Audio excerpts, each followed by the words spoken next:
Every word that comes out of your mouth should be true. In other words, basically, the basic teaching that we all learned in Sunday school, not to tell lies, has a lot of truth behind it. If we do not lie, then every word that comes out of our mouth is true. Then this clears the way, clears out all the garbage, or a lot of the garbage, so that the things that's in the way of manifestation begins to clear. Now, I think everybody here understands acupuncture points in the body. Acupuncture points are created by many lines of force crisscrossing. They crisscross, maybe you have 100 different lines of force, or maybe even 1,000. They crisscross, they produce an acupuncture point, which is a point of power.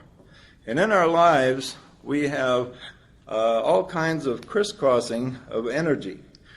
Energy that's from within ourselves and from outside of ourselves.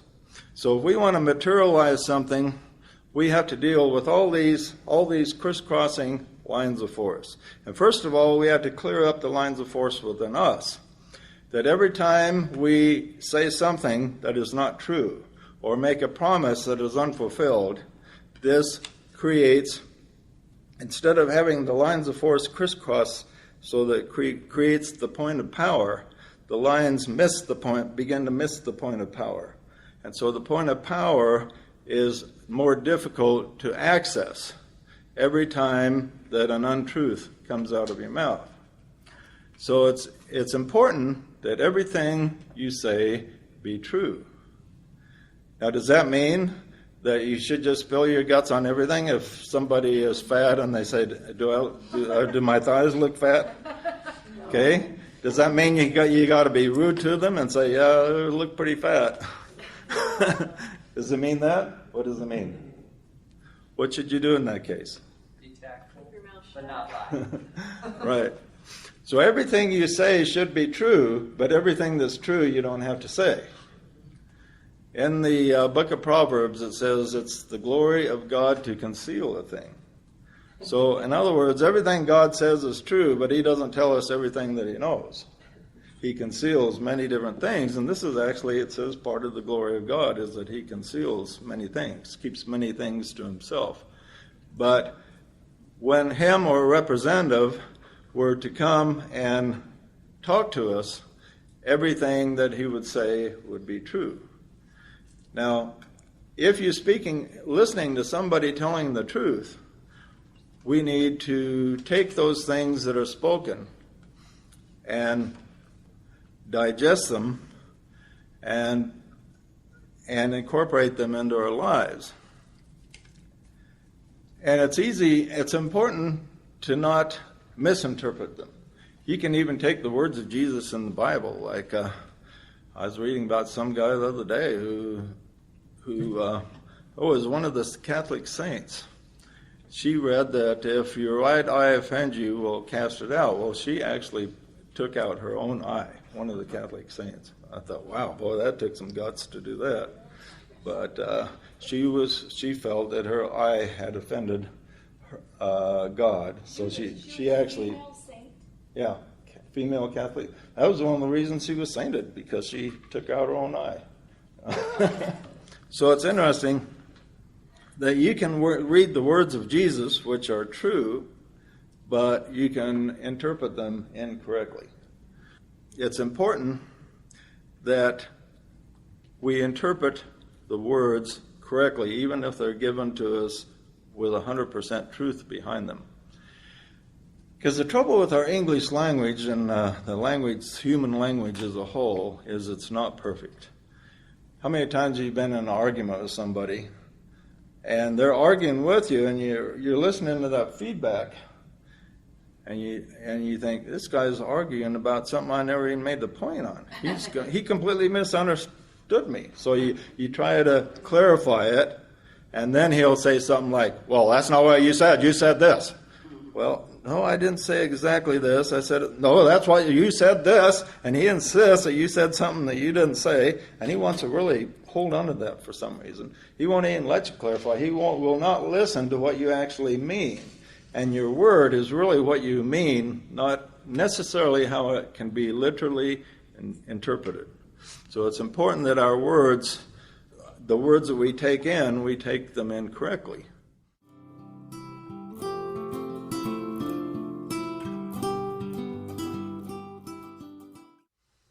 Now, almost everybody that you meet is a little bit frustrated that things don't materialize exactly the way that they want.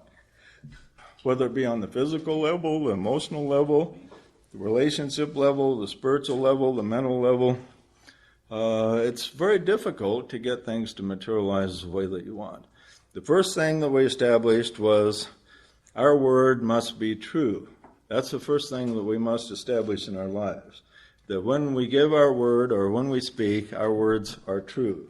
If when you speak, all your words are true, then it will give all your words much more power than they otherwise would have. So we must be careful how we word everything. And remember, it doesn't mean you have to spill your guts on everything, because it's the glory of God to conceal a thing. But what you do reveal, what you do give out, should be true. Now, one of the things that people might think, well, there's sometimes when you actually, almost everybody would say something that's untrue. Suppose you lived in Nazi Germany and the SS troops come knocked on your door and they want your son. Are you going to tell them your son's in the basement? Probably not. You'll probably lie, right? Who wouldn't tell a lie in a case like that? Okay, well, how do you get out of something like that? There is a way out. Because even in a situation like that, you wind up creating a little distortion because you told a lie, a justified lie, but still there's some distortion a little bit in the universe because you told a lie that you felt you had to tell. So how do you get out of that? You get out of that by looking in the future and seeing the circumstances as they're evolving, and then control the circumstances so you don't put yourself in circumstances where you're going to have to lie. Einstein didn't have to lie because he left Germany before the war. So he was smart enough to smell the coffee and get out, so he didn't have to stay there and lie, and he was able to keep a bright, shining soul about him to the point that he was able to come up with all these great theories. Now, if he would have had to stay there and tell a bunch of lies, he might have had his mind too clouded to come up with the theory of relativity and all these things he came up with. So, but he got out before all the major problems occurred. So that's what we have to do, and this is very difficult for people to do, but it's the problem is hardly anybody makes this effort. You have to look forward in your life the day ahead, 2 days ahead, weeks ahead, months ahead, and sometimes years ahead to be able to plan your life so that you can live the honest life. And if you don't plan your time ahead, then you'll get caught. The most honest man possible, if he's caught in a situation that he didn't have planned out, will wind up saying something that isn't true. This has happened to us all. So even if you believe in honesty, making all your words true, it's very difficult if you're caught in an awkward situation where it seems very advantageous to lie. The person will likely tell a lie without even thinking about it until afterwards you think, oh, it's too bad I had to tell that lie. But this can be avoided by looking in the future and planning your future. So plan your future so that you can always be in situations where you can tell the truth. If you're in a situation like Nazi Germany, you see Hitler rising to power and you think, oh man, this is trouble. Best thing for me and my family to do is get out of here. Okay, and that's what the wise people did that lived in Germany, and there weren't very many of them, but there were a handful that got out because they saw trouble on the horizon. And they didn't have to live in fear and didn't have to be deceitful almost every single day, because there were a lot of people like in Nazi Germany and also places like that. Now we have North Korea and Cuba and different places where there's a lack of freedom, where people have to deceive almost every day, and it's painful for an honest person's soul to live in that circumstance, even if he feels it's justified. It's a terrible thing to have for an honest soul to go through. So the best thing for us is to look ahead, plan our lives so that we can have control. It's the only way to have control of your life. Because if you think you can achieve perfection in honesty just by sheer willpower, we're deceiving ourselves. Because everybody has their limitations.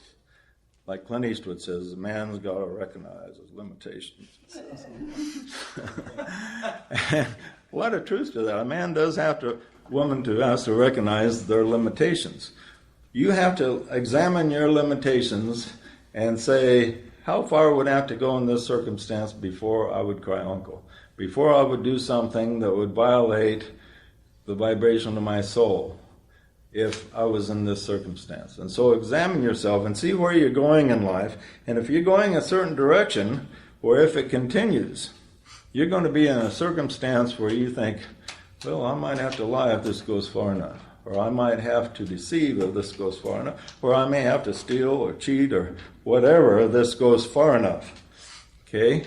The thing to do is to look into the future and plan your future. Now, this is one of the problems we have with big government.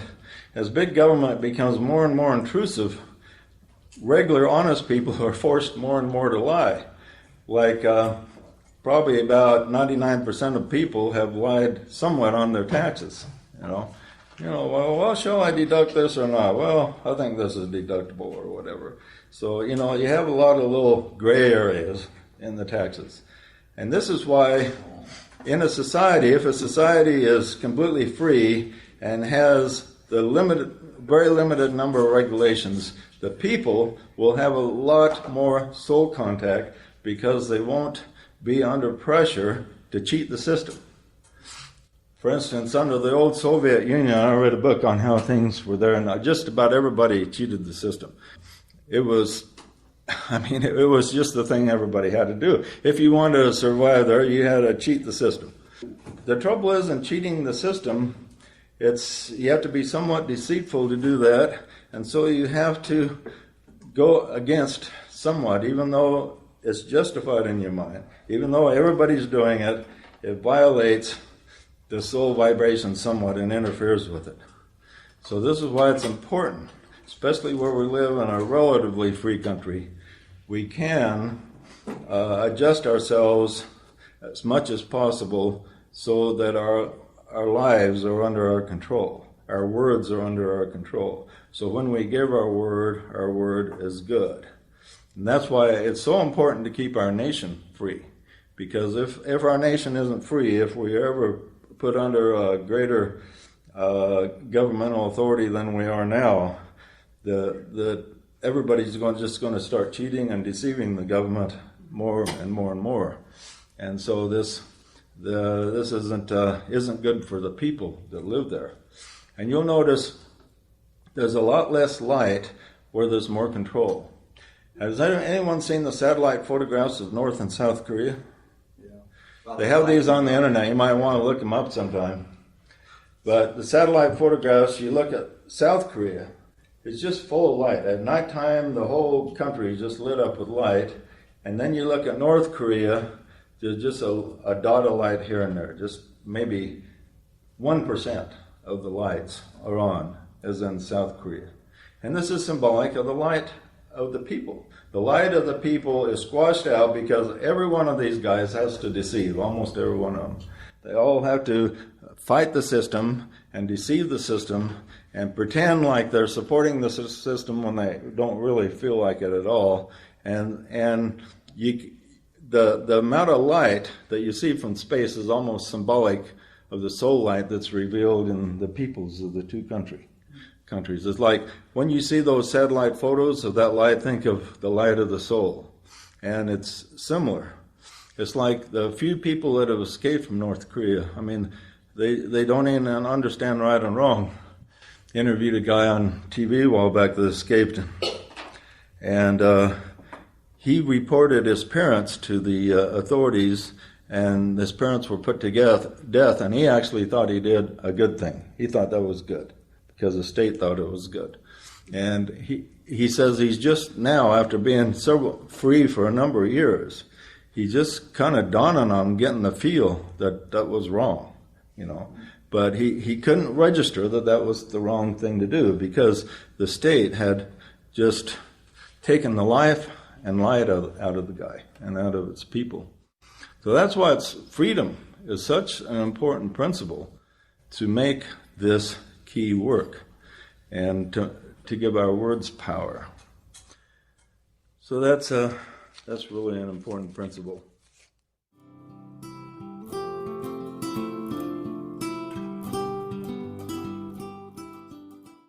Any type of deception puts a wall between you and your soul. So it's important that that every word that comes out of our mouth is true. And why do we trust God or a representative of God? Because we believe that every word that comes out of his mouth is true.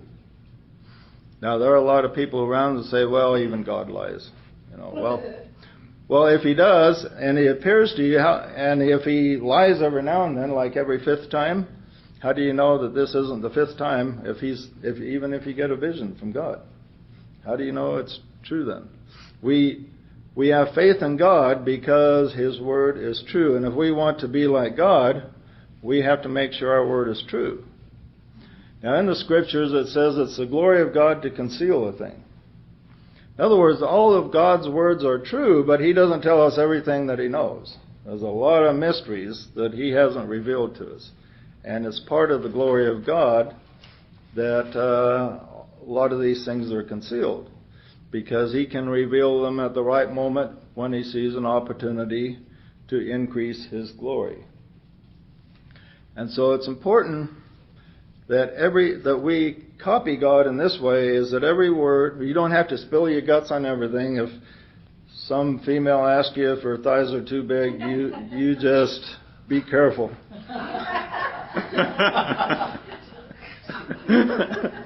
No good.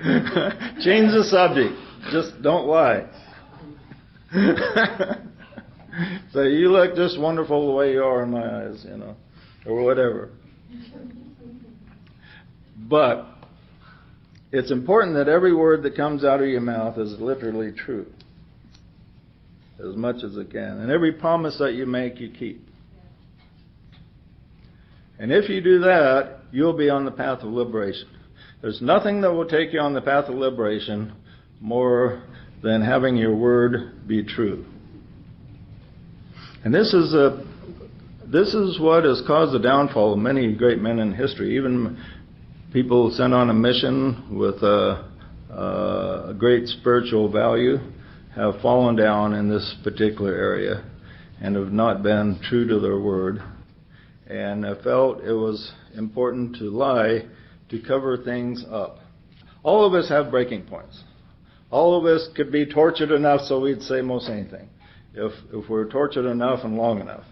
All of us could fall in one way or another. So we have to understand where our limitations are and not let those limitations be reached. And this is one of the things that causes the downfall of so many people, is they see themselves as beyond limitations. And then when their limitations are reached, they take a course that they didn't plan on. What do you do when you break your limitations? Well, the best you can do is, like the scriptures say, repent. Repent means to change directions. Change directions. Once you make a mistake, well, you just say, well, that was a mistake. I'll have to not make that again. Do you try to repair and fix that mistake? If you can, yeah. Sometimes you can't. If you can't, well, you just move ahead and do your best. Other times you can, like if you steal some money from somebody, you can pay the money back. If you hurt somebody's feelings, sometimes you can't always repair that. But there are things you can repair and things you can't repair. If you're responsible for something you don't get around to in this life, then Karma will bring it back to you in another life, but there's no way of getting around repairing everything eventually. Eventually everything gets ironed out.